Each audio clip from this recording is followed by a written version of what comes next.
I finally got a DTF printer and I have no idea how to use it, but we're gonna figure this out together. I'm also gonna do a bunch of test runs on t-shirts, hoodies, hats, especially hats, because I love my hats. I'm gonna check quality, and of course, I'm gonna do a wash test. And a little later on the video, we're gonna talk numbers, just to see if this is a good investment. Now let's open it up, come on.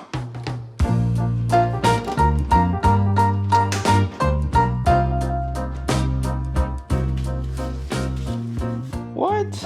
A panda? All right, we gotta name this guy. What do you guys think? So what should I call it? Panda Express? No. Kung Fu Panda? No, but it is one of my favorite shows. I'm gonna call him Buttons, cause I gotta click buttons so I can get the DTFs. I need friends. Come on, Buttons, let's get to work. Oh, there's another one. I'll let you guys name this one. Let me know in the comments. What should we call it? I've been printing t-shirts for the past 5 years. Sublimation, vinyl, DTF, transfer paper. But my specialty is screen printing. This is screen printing, just in case you didn't know. My main goal is to keep expanding my knowledge in the t-shirt industry, with fashion, art, even on the business side. Lately, I've been paying a lot of attention to digital technology because it's growing super fast in the t-shirt industry. I was pushing it back for a couple of years, but now I want to be a part of it too. I want to truly understand why people love it and hate it. So before I give my 2 cents, I need to study it. But first, I gotta read this manual because it feels like I'm about to do C-section on these pandas. So they send us 2 USBs. One is with the full instructions on how to set up everything, and the other one comes with the software. All right, we're gonna start with the easy part, and that's removing these screws so we can add these brackets here so it can hold the roller. It's the easy part. No, I knew I was gonna do something ridiculous. All right, we got it. And they send us a roller, which looks super easy to adjust. I guess it goes like this here. You gotta loosen up this screw right here so you can tighten it up. Then we mount the roll up here and we should be ready to rock and roll. Oh, look at that. Easy peasy, lemon squeezy. Next, we gotta remove these screws on here. It's like a plaque. We gotta remove it, this little plaque here.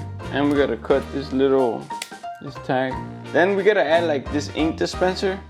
It comes with this rag. It's like an ink deposit. I don't know. All we gotta do is just clamp it here. That's it. And we finish it off with the bracket here. That's it. This was pretty cool because this cuts off the transfer. So you don't need like scissors or anything. This just cuts off the transfer. So this was super easy. It shouldn't take you more than 5 minutes. Tops 10, but it shouldn't take you 10 minutes. It's only 4 screws and this clamp, and that's it. Now the complicated part, I feel like it's gonna be this part, adding the ink to the printer.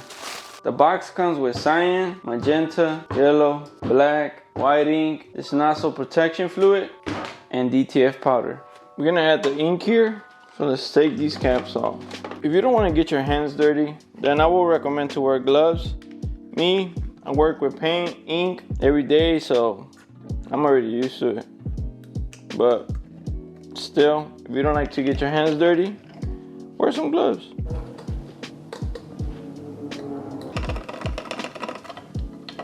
Now we need to get our ink all the way to these little cartridges. My pronunciation sucks, guys. That's where this little bad boy comes in play. So we grab this little nozzle or needle, whatever you guys want to call it, and we just stick it up here. So if you can notice, there's air in these lines. So we need to replace all the air with the ink. So we're gonna start with the lightest colors, which is white. So all you gotta do is just pull this up. All right, so we're gonna stick the needle in here and we're gonna pull the syringe back slowly. Look at the ink coming in here, okay?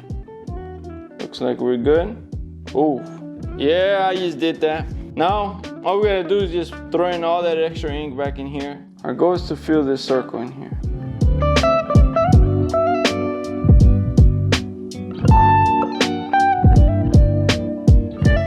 Look at that ink come up. And we're still not done. This is the ink waste container. I don't know. But we gotta do the same thing to this one. Take all the bubbles out of there. Now we gotta connect it to some power. This is where everything went downhill. I couldn't get the printer to work. It was a bit frustrating because I wanted to make an educational video, but then I came to my senses and realized, how can I teach something that I really don't know? So I called it a day and went back to do more research. The next day was a good day because I found out the mistake that I was making. It was so basic, so simple, beginner level basic, that I'm even embarrassed to say what it was. I forgot to change the size on the paper. I had a letter, which is the regular size paper, and it needed to be a A3+, which is 13 inches wide. I have 2 printers that I work with every day. That's why I was so confident. Long story short, this USB provides instruction and drivers that you need to download so your printer can work. The second one has the software for the printer, which needs to be plugged in your computer so you can run the program. Okay, it looks like we finally got it. I'm gonna let the print finish, then I'll bring you guys along so you guys can see it. Pretty excited. Now, something beautiful that I noticed about this printer is that it has a heater function that heats up the printed ink to improve the quality of the print. I also love this cutter that's attached to the printer. It just makes things easier. After you finish printing your designs, we need to cover the back of the print with DTF powder. First, you're gonna need a container for this because it could get messy and we're able to reuse the powder. And this step is actually easier than you think. You start by adding powder on the center of the print. Then you roll the powder back and forth, up and down, until it covers the whole design. And when you're done, just give it a small shake so all the extra powder can fall off. Next, it's button time to shine. This is a heater where we're gonna cure our transfers. We start by adjusting our time and temperature. All the instructions are right here in the powder bag. And this is the temperature that you need, between 266 to 320 Fahrenheit or 130 to 160 Celsius. The time, and when you're pressing them in your heat press, it's between 302 to 329 Fahrenheit, and the time is between 30 seconds and 45 seconds. That's it. I guess we gotta let it warm up. I'm not 100% sure how to use this. But for the meanwhile, let me show you what we made. Look at this. Look at this beauty. After the time is done, you grab this little stick thing that came with buttons and you take your transfer out and you're finished. Congratulations, you just made a DTF transfer. Now comes the fun part.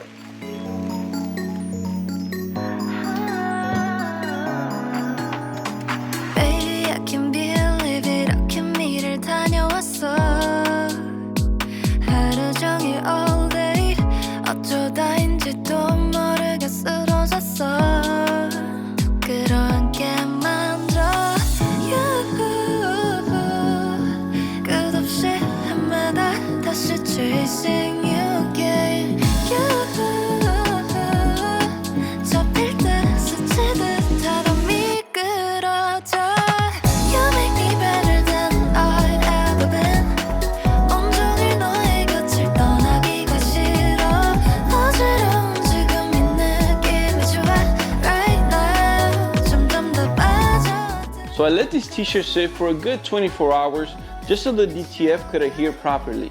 Now I'm gonna do a wash test just to see how good it holds.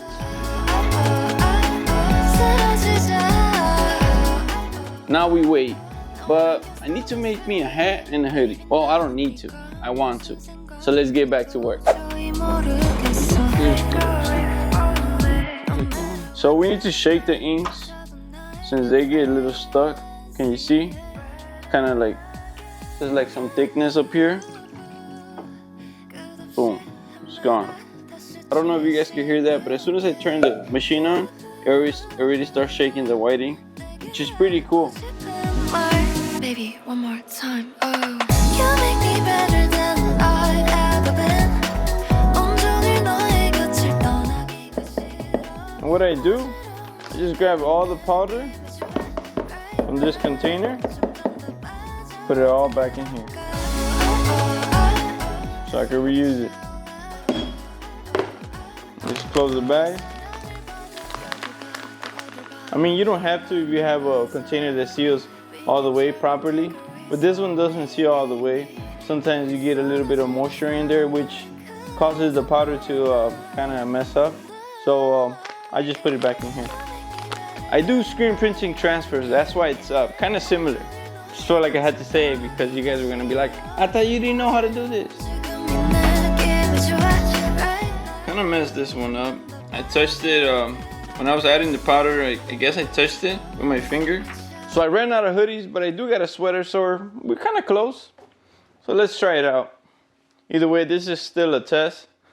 I'm gonna use this hoodie to work here in the shop, so it should be okay. Hoodies carry a lot of lint, so just get a lint roller. Now there's a little spot right there that I'm kind of hesitant to do it, but either way, like I just said, this is gonna be a test hoodie. So I'm gonna test everything out. I know this part is gonna be messed up, but it doesn't matter.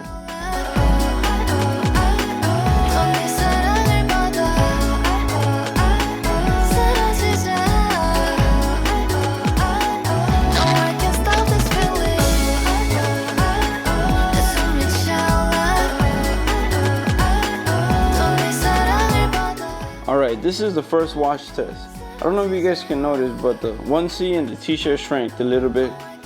Now let's check the print. Everything's looking nice. Let's check this one. Everything is looking nice. No fades, no cracks, no nothing. But the t-shirt did shrink, and the onesie as well. It's supposed to be like, I think, 24 months. But now it's kind of looking like 6 months. Either way, the print still holds, which is the important part.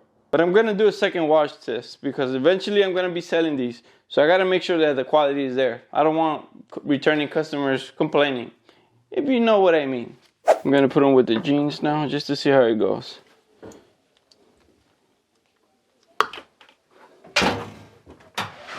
Alright, let's talk numbers. And after that, I'm gonna give you guys my final review. So the printer's not that cheap. It's around $3,300. But before you get scared, let's break this down. The printer's for beginners that can print up to 50 designs a day in a regular 5 to 8 hour shift. Now, let's say that you only make 30 t-shirts and you sell them at $21.90 a piece. That's a total of $657. But we have to subtract t-shirts, ink, film, and powder, which is going to leave us with a total of $528.71 of profit in a 5-hour workday. That means that you have to sell over 200 t-shirts to get most to all of your money back. Is that going to be an easy task? Of course not. But everything is going to depend on you, on your consistency, your discipline, your commitment, and of course, a lot of hard work. The real question is this a good investment? I can't speak for everybody, but I can speak for myself. And I can tell you that this is a good investment because now I can take small orders at a high price. I don't take no orders under 12 t-shirts. And if the order has over 3 colors, they have to be over 24 t-shirts because I do screen printing. But now I have the flexibility to take one custom order t-shirt at around $30 to $35. I don't know yet, I'm still working on that, but that's what I'm thinking. Let's give the final review. But first, if you guys want to go check out the printer, I'm gonna add the link in the bio. I've only had this printer for a couple days, maybe a week, so I can't give a long-term review. However, I'm gonna give my honest opinion. So far, the printer has worked fantastic. And of course, buttons. I can't forget about buttons. The quality is pretty similar to the other companies that I ordered transfers from.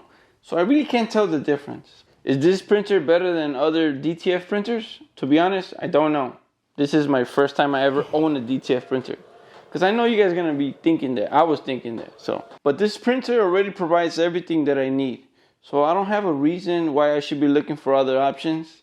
Well, that's my opinion. Obviously for now, because I'm still testing the waters. Now, something that you should have in mind is that this printer needs daily maintenance because the ink that it works with is water-based inks. Which means that if you let your printer sit there for a good 3 to 4 days without touching it, there's a possibility that the ink might dry and clog the print heads. And it's going to be a huge hassle cleaning all that up. And this happens to a lot of printers, not just this one.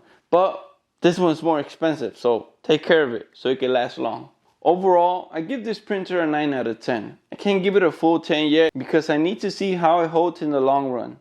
Now let's go check that final wash test. Alright, so this is wash test number 2. And I'm looking for fades, peeling, or cracks. And everything's looking okay. Over here, I don't know. This one, it's a good 8 out of 10. The only reason why I was testing this one out is because I did it with a pillow.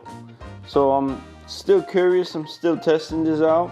Maybe I gotta add a little bit more pressure, but it's okay. And this one, I actually did check it, and it's a 10 out of 10. The color is good, the fade is good, and there's no peeling, there's no cracking. So I like it. 10 out of 10. This one, 8 out of 10. Still looks good, but I guess I gotta use more pressure when I'm using the pillow. But it's still okay. It's not peeling, it's not cracking yet. So I gotta probably do another more wash test with this one, and we'll see. This one I know it will hold at least more than 10 wash. Once again, thank you all for the love and the support. The link's gonna be in the bio. Have a beautiful day, and God bless you all.